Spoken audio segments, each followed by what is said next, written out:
We have much more work to do, but this apology most certainly is an important step and one of the over 100 recommendations made by the African American Reparations and Advisory Committee. The resolution is adopted unanimously. With that move, San Francisco joins a short list of major U.S. cities and states that have taken the first steps to repair its black residents, a long overdue apology. That we know that an apology without action rings hollow. Supervisor Shamann Walton wrote the legislation to create the African American Reparations Advisory Committee to develop recommendations for repairing harm done to the black community by the city government. The group released a blockbuster report in July of 2023 with more than 100 recommendations ranging from down payment assistance for home buying, improved access to education, to cash payments, the first being an apology. We didn't have those opportunities back then. We most certainly were held from those opportunities through policies even today. And so people have a responsibility for righting the wrongs of the past because they still affect us here today.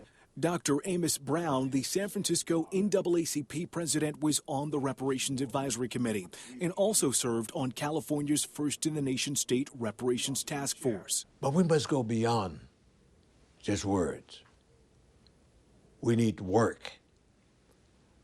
We need concrete measures. The Reverend is calling for additional measures from the Board of Supervisors to go beyond that apology, addressing areas of housing, health, and economic development for San Francisco's dwindling black population. Advance without much delay measures to correct the wrongs. If we can't do that, then an apology will ring hollow, and it will be, as I've always said, just feel-good, cotton candy politics.